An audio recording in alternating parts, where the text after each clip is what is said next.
ఈ ఉదయకాలమున మరొకసారి ముందుకు మరొక జీవిత చరిత్రను తీసుకురావడానికి కృప చూపిన దేవునికి నా హృదయపూర్వకమైన వందనాలు తెలియజేస్తున్నాను. ప్రియ స్నేహితులారా, ఐఆర్హెచ్ జ్ఞానదాసన్ అనే మిషనరీ జీవిత చరిత్రను మీకు తెలియజేయాలని ఆశిస్తున్నాను. కన్యాకుమారి డయాసిస్ సంఘ పరిధి ప్రాంతం యొక్క మొదటి బిషప్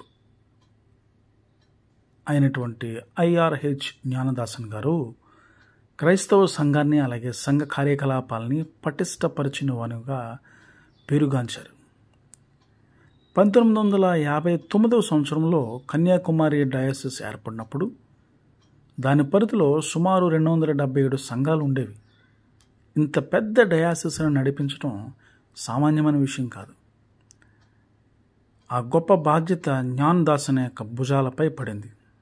కాలక్రమేణా ఆయన క్రమబద్ధమైన నిబంధనలతో ఒక నియమావళిని సంఘ క్రమాన్ని కూడా ఏర్పరిచారు. అయితే ఆయన అక్కడ పరిచర్య చేసిన కాలంలో ఒక డయాసిస్ ఎంతగానో అభివృద్ధి చెందింది.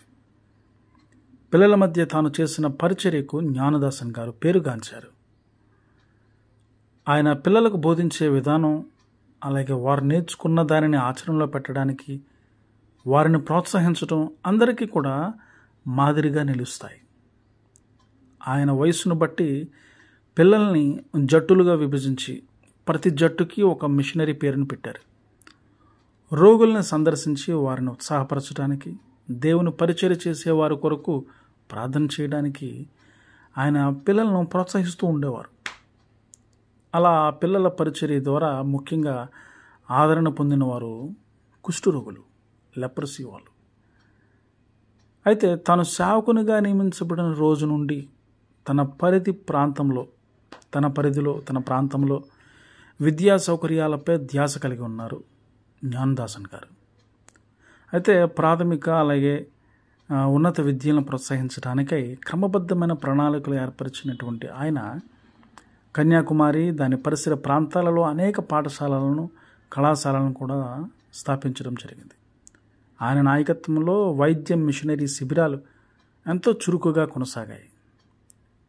అవి ప్రజలకు కేవలం శారీరక స్వస్థతను ఇవ్వడమే కాకుండా వారి ఆత్మీయ స్వస్థతను కూడా పొందడానికి సేవలను అందించాయి. వైకల్యంతో ఉన్నటువంటి పిల్లల కొరకు ఆయన ప్రారంభించిన పాఠశాలలేంటి ఈనాటికి కూడా సేవలను అందిస్తూ ఎంతోమంది పిల్లల భవిష్యత్తుకి బంగారు బాట వేస్తున్నాయి. జ్ఞానదాసన్ గారు ఒక సాధారణమైనటువంటి వ్యక్తి. ఆయన తాను వెలుగులోకి రావాలని కానీ, పేరు ప్రఖ్యాతులు సంపాదించుకోవాలని కానీ, మంచి ఫేమస్ అవ్వాలని కానీ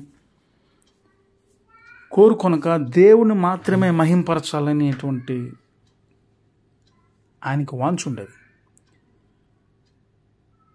కన్యాకుమారి డయాసిస్కి బిషప్గా ఆయన సేవ చేసినటువంటి కాలం ఆ ప్రాంతానికి బంగారు మెరుగులు దిద్దిందంటే అతిశయోక్తి కాదు.